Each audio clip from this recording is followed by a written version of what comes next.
Budget किसी भी मुल्क की सबसे अहम जो डॉक्यूमेंट होता है वो बजट डॉक्यूमेंट होता है। और डेमोक्रेटिक जो कंट्रीज होती हैं उसमें जो बजट है वो असम्बली में पेश किया जाता है और आवाम के मुंतखब नुमाइंदे आवाम की नुमाइंदगी करते हुए उस बजट को अप्रूव करते हैं या नामंजूर करते हैं और उसमें तब्दीलियां करते हैं और अपनी मर्जी से उस बजट को एडजस्ट करते हैं ताकि आवाम की मर्जी का बजट बने, आवाम पर बोझ न पड़े और मुल्क तरक्की की तरफ चल सके। लेकिन बदकिस्मती से चूंकि जो कैपिटलिस्ट सिस्टम है, जो सूदी निज़ाम है, जो कैपिटल सिस्टम है वो सूदी निज़ाम के ऊपर चलता है और सूद एक ऐसा सिलसिला है, एक ऐसा सिस्टम है, एक ऐसा इकोनॉमिक एक्टिविटी है जिसको कुरान में अल्लाह ताला ने बड़ी सख्ती से मना फरमाया। दुनिया में और भी बहुत से सिस्टम मौजूद हैं, बहुत से इकोनॉमिक एक्टिविटीज मौजूद हैं, लेकिन उसके बारे में अल्लाह ताला ने कभी एतराज़ नहीं किया, लेकिन सूद के ऊपर बहुत ज़्यादा किया है। चूंकि मुल्क में आप देखें कैपिटलिज्म के साथ साथ जो है उसके मुकाबले में सोशलिज्म भी है, कम्युनिज्म भी है, इससे पहले भी कई सिस्टम चलते रहे हैं, बाल्टी सिस्टम भी चलता रहा है। लेकिन जो मौजूदा वुडन जो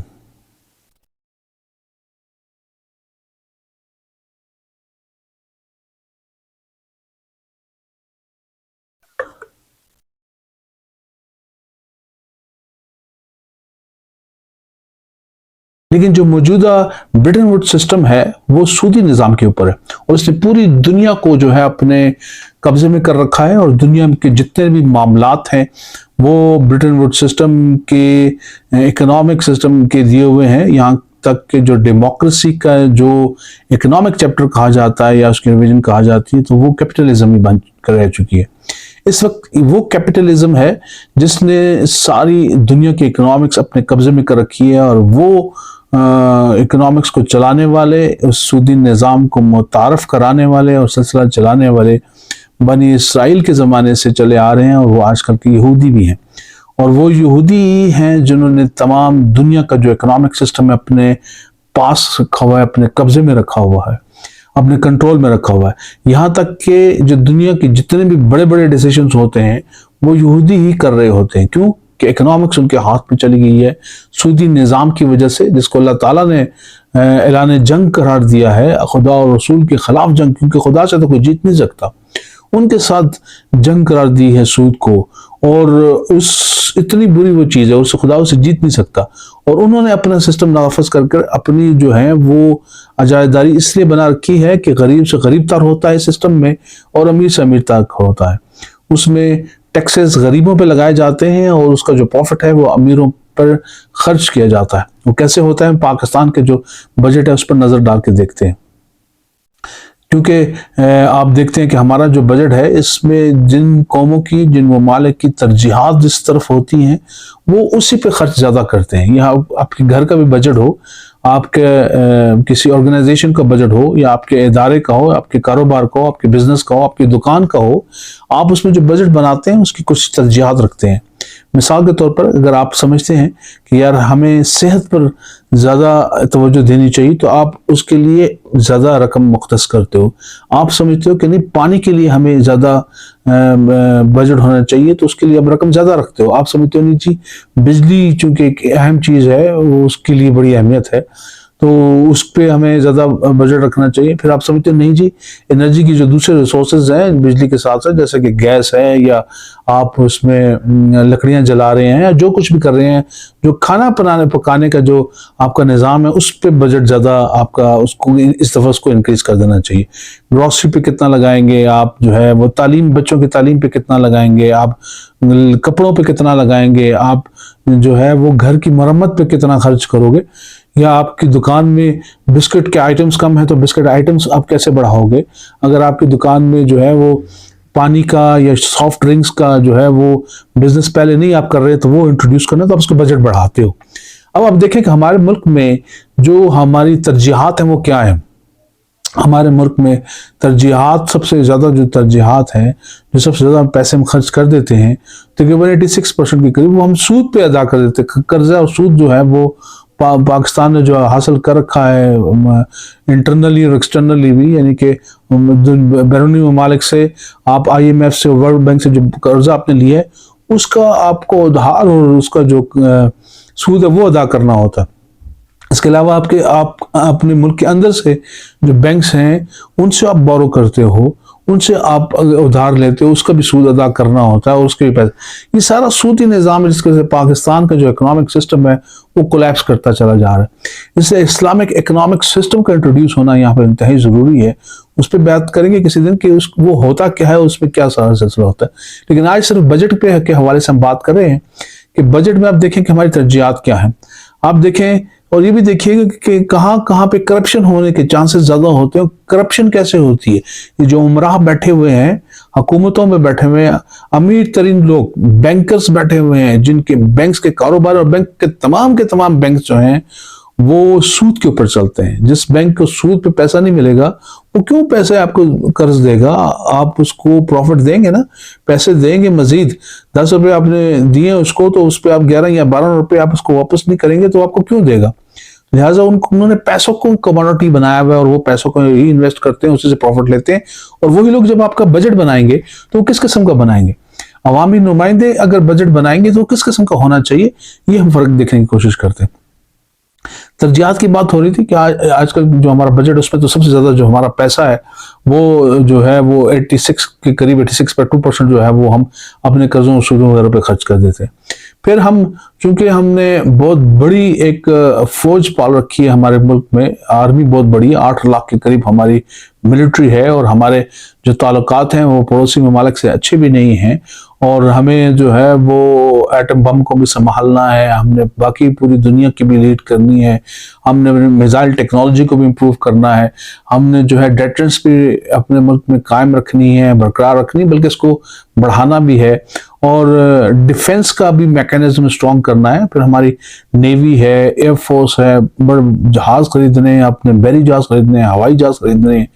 आपकी जो है वो लैंड फोर्सेस है, आर्मी है। तो ये तमाम फोर्सेस जो हैं इनके बहुत बड़ा अखराजात होते हैं क्योंकि हमें एक ऐसी इनसिक्योर एनवायरनमेंट में रखा गया है कि एक तरफ भारत है जो कि अजल से पाकिस्तान का दुश्मन है, दूसरी जानब जो है वो हमारे अफगानिस्तान है, वहां पर भी भारत आकर उसकी तरफ से भी हमें इंटरवेंशंस करता है, मुख्तलिफ किस्म की एक्टिविटीज करता है और पाकिस्तान को नुकसान पहुंचा रहा है। और यहाँ तक कि जो तालिबान पाकिस्तान ने ही प्रोड्यूस किए थे वो भी पाकिस्तान के खिलाफ हुए बैठे हैं और हमारा ये बॉर्डर भी, अफगानिस्तान वाला बॉर्डर भी कोई महफूज बॉर्डर हम इसको नहीं समझते। यहाँ पे भी कई झड़पें हुई हैं, कई हमारे जवान शहीद हुए हैं, कई हमारी कीमती जानें हमने इनकी वजह से दी हैं। इनकी वजह से कितनी दहशतगर्दी के जो हैं जो वाकयात पेश आए हैं वो अफगानिस्तान की तरफ से ही इंटरफेरेंस हुई है। पहले भारत की तरफ से ज्यादा होती थी, अब यहाँ से हो रही है। ईरान वाला बॉर्डर भी हमारा कोई खास महफूज नहीं है, वहां से मिसाइल आए, यहाँ से एक दूसरे को मिसाइल के तोहफे भी हम देते रहते हैं। तो ये सारी चीजें जो पाकिस्तान की हैं, वो चाइना चूंकि एक बहुत बड़ी ताकत है, पाकिस्तान के साथ पंगा नहीं ले सकता, एक सुपर पावर है, इसलिए वो बॉर्डर हम उसको थोड़ा सा महफूज समझ रहे हैं। अदरवाइज चाइनीज खुद पीसफुल को एग्जिस्टेंस के काहिल हैं और वो इस बात को पसंद नहीं करते कि जंग की जाए। वो अपनी इकोनॉमिक एक्टिविटी को एक्सटेंड कर पूरी दुनिया में अपने प्रोडक्ट्स बेचकर जो है वो मैक्सिमम अपनी ग्रोथ बढ़ाकर जो है वो एक स्ट्रॉन्ग पोजीशन हासिल कर रहे हैं और एक सुपर पावर बनते जा रहे हैं। और पाकिस्तान को इनसिक्योरिटी, अपने तमाम बॉर्डर्स को इनसिक्योर करने के साथ साथ उसको इंटरनली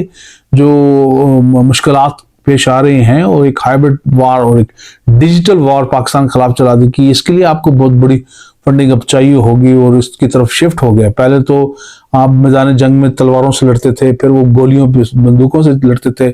फिर तोप गोलों से और बम्बारमेंट होती थे, हवाई जहाज, बहरी जहाज। अब तो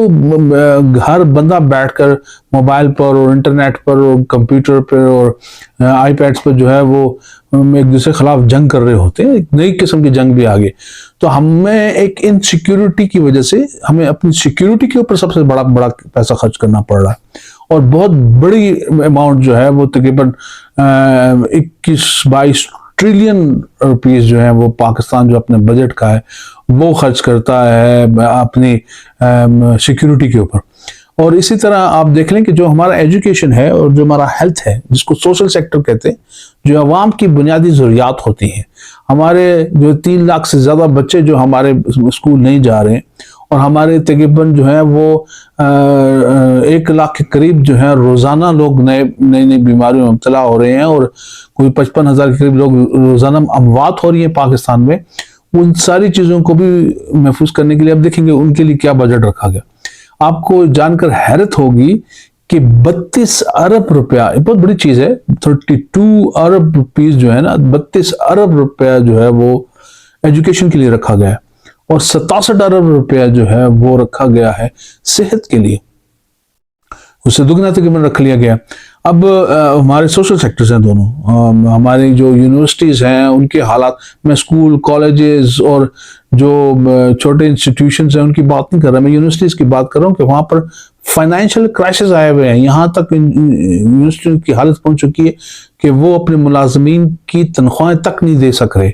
और उन्होंने फीसें डबल ट्रिपल कर दी हैं, लेकिन उसके बावजूद उनका रेवेन्यू जो है वो मैच नहीं कर पा रहा, क्योंकि पॉलिटिकल फोर्सेस ने अपनी भर्तियां तो वहां पे कर दी, लेकिन साथ साथ उनकी जो है वो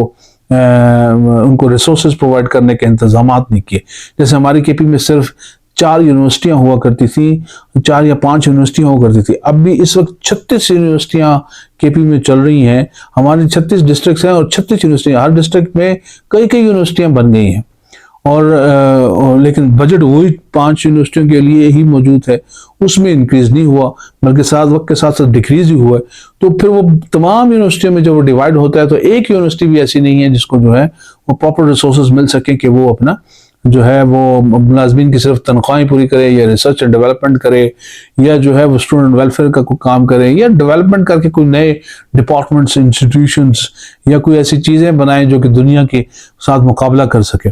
तो दिलचस्पी मैं कहना चाह रहा हूँ कि हमारे यहाँ हमारे जो मुल्क जो सरबराहान हैं, जो हमारी कौमी असम्बली है, जो बजट जिसमें पेश किया गया है हुकूमत की तरफ से, और कौमी असम्बली इंशाल्लाह इसको पास कर देगी। आवाम को किसने पूछना, तो वो पास कर देगी। उसमें सिर्फ 32 अरब बहुत बड़ी चीज़ है, 32 अरब रुपया रखा गया,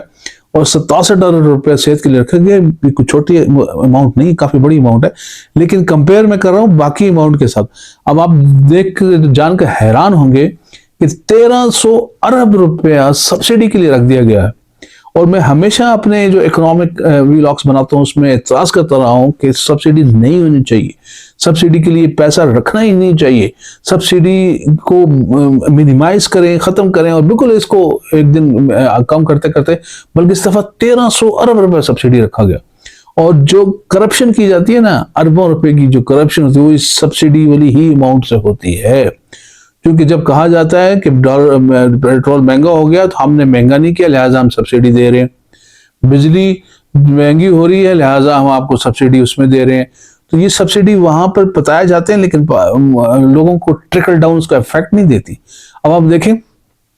दिलचस्प बात देखें कि पेट्रोल जो है दुनिया में उसकी प्राइस कम हो रही है, क्योंकि ओपेक की प्रोडक्शन चूंकि बढ़ गई थी, फिर उन्होंने प्रोडक्शन कम की, और फिर उसमें उनके पास स्टोर्स किया हुआ जो माल था वो बहुत ज्यादा पड़ा हुआ है, तो उसको निकालना जरूरी हो गया। उसको निकालने के लिए उन्होंने प्राइस कम की है। प्राइस कम होने के बावजूद जो है पाकिस्तान में उसकी प्राइसेस बढ़ती जा रही हैं। और मजे की बात, इस दफा उन्होंने चूंकि देखा कि उसकी प्राइसेस कम हो रही हैं, तो क्यों ना हम इस पे एक लेवी मतलब एक नए टैक्स का नाम उन्होंने चेंज करके टैक्स लगा दिया, ताकि लोगों को पता नहीं चले यार लेवी है, टैक्स नहीं है, लेवी है। हालांकि सिर्फ इसके नाम उन्होंने आगे पीछे करके लोगों को बेवकूफ बनाने की कोशिश की है। वो 60 रुपए से बढ़ा के 80 रुपए कर दिए, यानी कि अभी 260 रुपए का लीटर पेट्रोल मिल रहा है, तो यकम तारीख से अगर इंटरनेशनल मार्केट में कम भी हो गया 280 रुपए हो जाएगा। जो पिछले दिन हम रो रहे थे कि 280 रुपए हो गया, तो 280 रुपए का फिर पेट्रोल हो जाएगा। 20 रुपए हर सूरत में बढ़ना है, पूरे एक साल के लिए मजीद उसने बोझ डाल दिया। और ये इंशाल्लाह अल्लाह से पूरी उम्मीद है हमें कि अगले साल 100 रुपए कर देंगे लेवी, ताकि 100 रुपए जो 80-85 रुपए का हमें पेट्रोल मिलता था, 78 रुपए 77 रुपए, हम उस पर चीखते थे कि यार 85-86 का क्यों हो गया, तो 78 रुपए का होना चाहिए। उसमें लेवी सिर्फ ये 100 रुपए लेने की कोशिश कर रहे हैं, सिर्फ टैक्स लेने की कोशिश कर रहे हैं, तो पेट्रोल की प्राइस कहाँ पहुंच जाएगी। तो ये डिस्करेज करता है आपकी इकोनॉमिक एक्टिविटीज को, लोगों की अप्रोच को, लोगों की मूवमेंट को, आपकी कम्युनिकेशन को, एक जगह से दूसरे जाने के। लोग ऑफिस में, स्कूल में, कॉलेजेस में, शॉप्स में, अपने बिजनेस एक्टिविटीज में आते जाते हैं, ट्रांसपोर्टेशन करते हैं, मटेरियल आता जाता है, सारी चीजें, खाने पीने की चीजें, उन तमाम चीजों की प्राइस डेफिनेटली इंक्रीज करती है। तो वो चीजें इसी वजह से महंगी होती हैं, क्योंकि पेट्रोल महंगा हो रहा था, उसकी ट्रांसपोर्टेशन महंगी हो रही थी। लेकिन ये लोग चाहते यही है कि किसी तरह से इनका निचोड़ निकाला जाए, अवाम का निचोड़ निकाला जाए, और उनको टैक्सों के मुख्तलिफ direct tax, indirect tax, income tax, sale tax, levy और जेवी और पता नहीं कौन कौन से टैक्सेस लगा लगा के आवाम को, कोई एक टैक्स हो तो आप कहेंगे यार मैं वो टैक्स दे रहा हूँ, या कई दर्जनों किस्म के इन्होंने टैक्स लगाए हुए सिर्फ नाम बदल बदल कर, और आवाम को चूसने की कोशिश करते। ये अवामी बजट हो नहीं सकते इस तरह के, ये सिर्फ सिर्फ टेक्नोक्रेट्स के बजट्स होते हैं जो मुख्तलिफ किस्म के नाम लगा कर मुख्तलिफ किस्म के लोगों को लूटने की कोशिश करते हैं। अब आप आगे हम चलते हैं, आप देखिए जो 1300 अरब रुपया जो इसमें सब्सिडी रखी गई है, ये कहाँ पे लगते हैं? ये अब आपको मैं बता रहा हूँ, पेट्रोल की अगर प्राइस को कहेंगे जी मार्केट में महंगी होगी तो हमने जो है आपकी प्राइस बढ़ाई नहीं ताकि आवाम पे बोझ ना बढ़े, तो 1 रुपये 2 रुपये हमने सब्सिडी इसमें डाल दी है, वो अरबों रुपये बन जाते हैं। फिर जो बिजली के अब 4100 जो मेगावाट बिजली है वो पाकिस्तान प्रोड्यूस कर रहा है, जबकि हमारी डिमांड जो है 2800 2900 है। तो अब इतनी सारी आपके पास बिजली पड़ी हुई है, आप उसको खर्च करें या ना करें, आपने जो है वो आईपीपीस को पैसे देने, उसके बावजूद लोड शेडिंग हो रही है। जब लोग चीखेंगे चलाएंगे तो हुकूमत की हमने सब्सिडी दे दी। तो ये सब्सिडी का वो अकाउंट है जिसमें मैं समझता हूँ सबसे ज्यादा करप्शन, सबसे ज्यादा लूट मार, वो अरबों रुपए, 1300 अरब रुपया, 32 अरब रुपए, मैं उसको रो रहा था, 32 अरब रुपये अपने एजुकेशन में रख दिए हैं, 67 अरब रुपया, यानी कि 100 अरब के करीब अपने सोशल सेक्टर में, तो 1300 अरब रुपया जो है वो आपने सब्सिडी के लिए रखा हुआ है। अब यूटिलिटी स्टोर की जरूरत ही क्या है? अगर बाजार में 100 रुपए की कोई चीज मिल रही है, चीनी या आटा या कोई चीज, तो वो वहां पे यूटिलिटी स्टोर में 2 रुपए सस्ता मिल रहा होता है, 3 रुपए सस्ता मिल रहा होता है, इससे ज्यादा तो वो सस्ता नहीं करते, और अरबों रुपए की सब्सिडी उनको दी जा रही होती है। तो वो सारा का सारा जो यूटिलिटी स्टोर का माफिया है उसकी जेब में जाती है, और वो जेब से होता हुआ फिर वजारत खजाना में भी पहुंचती है, और दीगर ब्यूरोक्रेट्स और दीगर उन तमाम कुओं तक के पास पहुंचती है जो उनको बाद में दिलाते हैं ये सब्सिडी। और सब्सिडी दिलाने की वजह से उनको 1-1 2-2 रुपए आवाम को मिल जाता है, बाकी यहाँ लाखों और अरबों रुपए जो है वो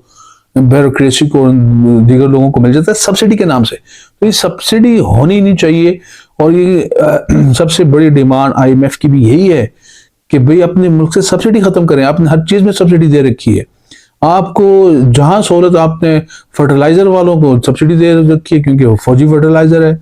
आपने जो है वो ऐसे कारखानों को सब्सिडी दे रखी है जो पहले से अरबों रुपए कमा रहे हैं, आपने जो है वो यूटिलिटी स्टोर को सब्सिडी दे चुकी है जो 2-3 रुपए आवाम को सब्सिडी दी देती है। जरा अब चीनी मनों के हिसाब से आती है और कई सौ टन मन जो है वो बिकती है, वो हर एक पे 2-2-3-3 रुपए का ही वो हिसाब लगा रहे थे, हालांकि वो उसको प्राइस एडजस्टमेंट कर चुके होते हैं, लेकिन वो सब्सिडी के नाम पे लूट रहे होते हैं। रमजान पैकेज में वो और मजीद लूट लेते हैं। फिर इसी तरह आप देखें कि जो आईएमएफ का कहना है कि भाई आपने बिजली के बिलों में सब्सिडी दे रखी है, आपने गैस में सब्सिडी दे रखी है, आपने जो पेट्रोल में सब्सिडी दे रखी है, तो इस सब्सिडी को खत्म करें। ये असल में है करप्शन की बेस, यहां से ही करप्शन होती है। आगे चलते हैं, थोड़ा सा पाकिस्तान के बजट के बारे में मजीद जानने की कोशिश करते हैं कि पाकिस्तान के बजट में है क्या क्या। पाकिस्तान बजट में जो इकोनॉमिक पाकिस्तान को ये गया था कि पाकिस्तान की महंगाई जो 8% की थी पिछली हुकूमतों की खामियों की वजह से, और वो नई हुकूमत ने जिसमें उसको उसे ठीक करने की कोशिश की तो 48% पर महंगाई पहुंच चुकी थी, जो कि कम होकर 11% हो गई। और अगले जो है ये 2024-25 में अगले साल दिसंबर जून जो है तक रही है। और ग्रोथ रेट पाकिस्तान का वो है वो 3.6% होगा, ग्रोथ है वो 2 पे चल रहा है। तो ये ग्रोथ रेट है वो आना चाहिए, क्योंकि जब तक कनेक्टिविटी नहीं बने, इंफ्रास्ट्रक्चर बनेगा, प्रोजेक्ट ऐसे जिससे कि आपकी बड़े मुल्क में जो है वो जो आइटम सप्लाई कर सकते एक्स्ट्रा आप उसको भेज, तो वो सारी चीजें भी शामिल जरूरी है पढ़ाई लगे।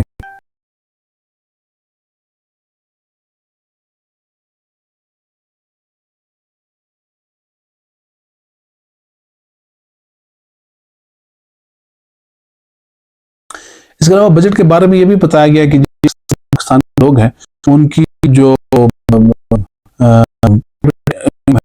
$129 उसका इंक्रीज हुआ है, जबकि मेरा नहीं ख्याल कि इतना ज्यादा इंक्रीज हुआ हो, क्योंकि पाकिस्तान के जो हालात, इकोनॉमिक हालात चल रहे हैं, जो लोगों के हालात हैं वो इकोनॉमी इतने बेहतर होने की 129 बहुत बड़ी, तो से जो है वो 100 जो $87 के करीब, $16,000 के करीब जा रहे हैं, वो नहीं कि इतने ज्यादा होता हो, लेकिन अब पाकिस्तान जो उनका रेवेन्यू एक्सपेक्ट है वो 3.8 ट्रिलियन है। पाकिस्तान जो रेवेन्यू देंगे और जो पैसे मुख्तलिफ जराए से वो 3.8 ट्रिलियन है, कि जो कर्जे लेंगे वो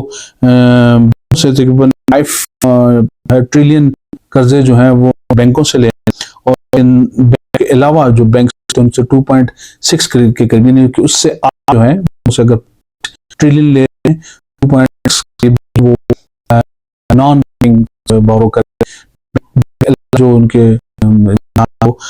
अपनाते हैं एक्सपेक्ट वहां और की जाएगी। और तो 9 ट्रिलियन बहुत बड़ी, मैंने कहा 86% के तमाम कर रखा था, तकरीबन इकट्ठा किया जो है 9 जो है आपके कर्जों पे आपके जो सूद वगैरह को आपको क्या करना पड़े,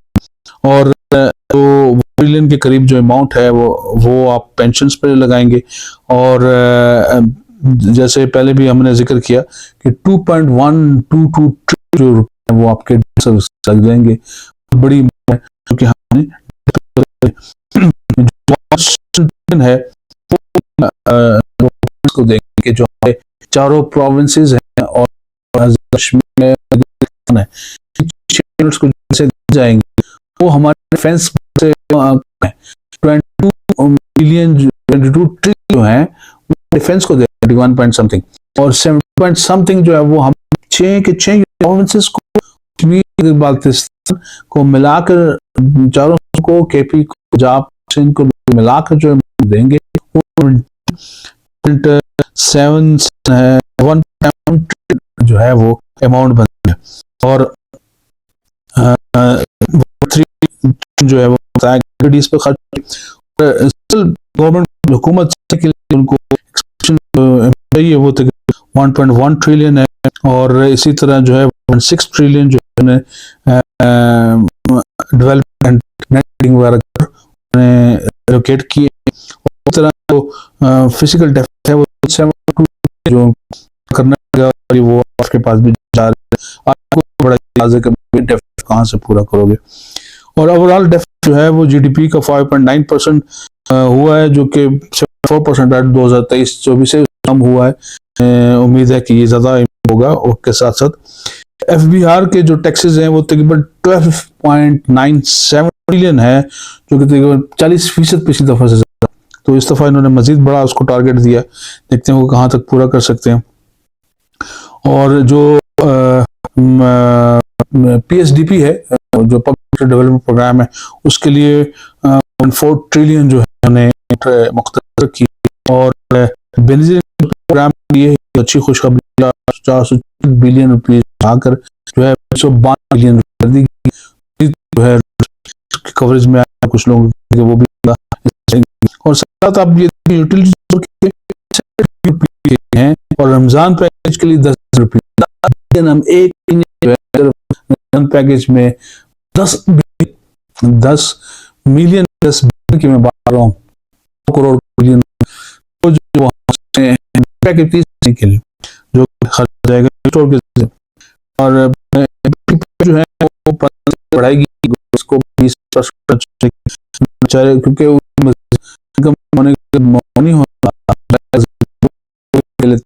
अगर नहीं भी लेते गिफ्ट वगैरह भी ले लेते और सोचने भी होते हैं, इस का महंगाई जो है वो इंक्रीज होना चाहिए। 15 दूसरी तरफ है वो 1 से 16 तक के हैं उनकी 5% इसकी, उससे ऊपर 20%। अच्छा मैं किया कि पिछले रेट जिनकी होती है पहले से ही उनकी ज्यादा इंक्रीज कर रही है, बड़े सारा होते हैं फेडरल एक्साइज ड्यूटीज हैं के बारे में कहा गया है, और सेल्स टैक्स थे वो पॉइंट ऑफ सेल्स पर पीओएस पे जो लगे थे वो 15% ला के 8% दिए, और जो लेवी थी 60 से 80 पे होगी। तो ये चीजें हैं बजट में बड़ी मैं समझता हूँ गैर मुनाफे में, जो कि आप दोस्त हो नहीं सकते। और सबसे अहम बात ये भी है कि भाई इस बजट जो ज्यादातर सूद पे जाता है, तो सूद पे अगर ना जाए, जो किसी सूरत में भी हम उसको अफोर्ड नहीं करें, पाकिस्तानी अवाम पे खर्च हो, ना डेवलपमेंट हो रही है, ना उससे कर्जा वापस हो रहा है, ना उससे फ्यूचर को इकदाम हो रहे हैं, सिर्फ उसका सूद जो हमने कमिट किया हमें देना पड़ेगा सूदी निज़ाम के ऊपर। और कुछ इंडस्ट्रीज को डेवलपमेंट करने के लिए इकदाम होने चाहिए, लेकिन वो किए नहीं। जैसे कि मैं समझता हूँ कि जैसे कि इन्होंने स्क्रैप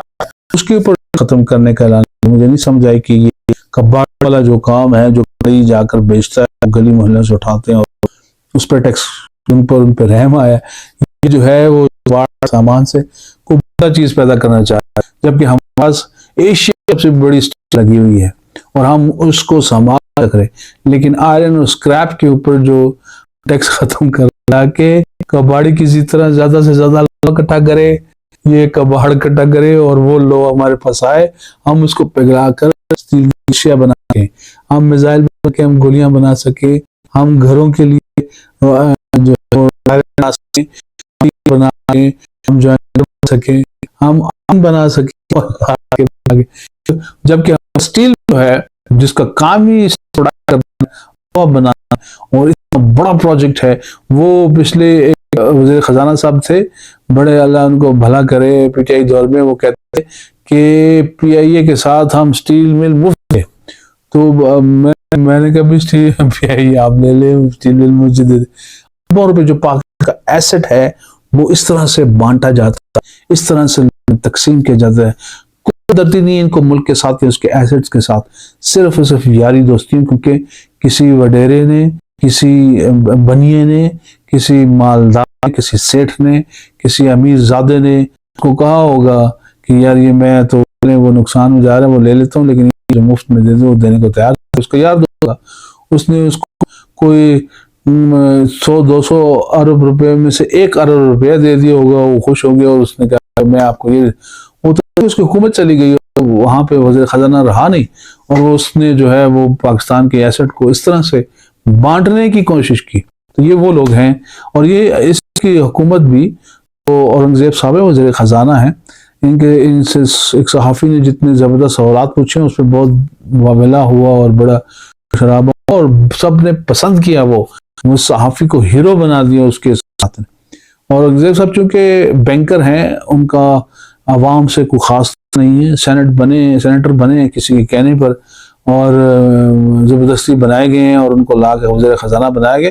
अगर वज़ीर ख़जाना ऐसा बंदा हो जो इलेक्शन लड़े नेशनल का, और पता हो कि अगर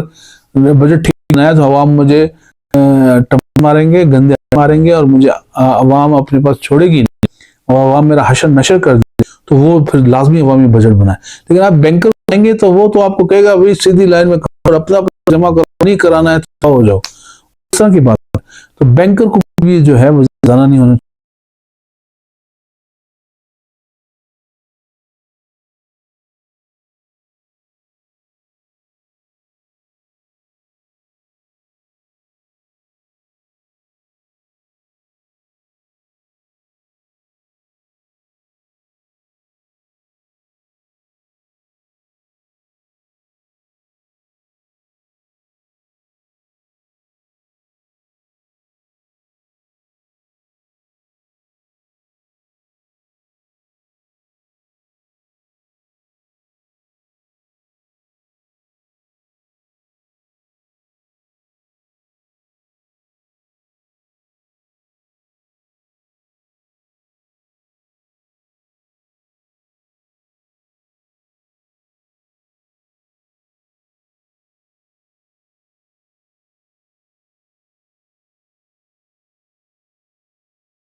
चाहिए, अवामी बंदा होना चाहिए। अनपढ़ जाहिल हो ना अवामी बंदा हो। बहुत होते हैं वैसी टेक्निकली पूछे को थोड़ी सी तनख्वाह दें और कहीं आप जाएं, लेकिन इन वज़ारों पे हमेशा नुमाइंदे बैठने चाहिए। अवाम के नुमाइंदे हक बैंक का, ना टेक्नोक्रेट्स का, ना ब्यूरोक्रेट्स का, ना खाकी वालों का, ना ही सफेद कलर का, ना खाकी कलर का, ना सफेद कलर वालों का, किसी का हक नहीं। ये सिर्फ और सिर्फ अवाम का हक बनता है कि वो इन वजारतों के ऊपर बैठे, अवामी नुमाइंदे बैठे और वो अवाम रिफ्लेक्शन के मुताबिक है वो बजट तरतीब करे, ताकि यहाँ की आवाम खुशहाल, इसकी आवाम खुशहाल होगी तो मुल्क खुशहाल होगा। ये हो नहीं सकता कि आप एक बहुत बड़ी इमारत बना लें और उसमें जो है अवाम का दाखिला ममनू कर दिया जाए। ये हो नहीं सकता कि आप बहुत बड़ी बड़ी सड़कें बना दें और अवाम को उस पर से चलने से मना कर दिया जाए। आप हो नहीं सकता कि आप बहुत बड़े बड़े मकानात बना दें, घर हाउसिंग सोसाइटीज बना दें और अवाम को कहें कि भैया आप इससे दूर रहें। ये हो नहीं सकता कि आप कोई भी प्रोजेक्ट कर लें जो कि आपकी मफाद के खिलाफ हो और वो कामयाब हो जाए। ये हो नहीं सकता कि आप ये तमाम के तमाम टैक्सेस लगाए बगैर अवाम को निजात दिला सके। आपने सूद अदा करना है, लिहाजा सूद ऐसी चीज है जो अल्लाह और रसूल के साथ जंग है, वो जंग नहीं करता, अल्लाह से नहीं लड़ छोड़े और अवाम के साथ एतमाद करें जो प्रो आम हो, जो पीपल हो, जिस आपका उसका निज़ाम खत्म हो, आम खुशहाल हो, आम की बेहतरी इसमें बेहतरी है और आप खुद जो है का भी एहतसाब करेंगे, बेहतरीन को मुंतखब करेंगे जो की ही खिदमत कर सकते हो। ऐसा नहीं होगा कि आपको जो है एक बैंकर बड़ा पसंद आ जाए, आपको उस बैंकर की परफ्यूम लगाया हुआ परफ्यूम की खुशबू अच्छी लग जाए और आप ज़रिए खजाना बना दें। ऐसा नहीं है, ऐसा होना भी नहीं चाहिए। बहुत शुक्रिया।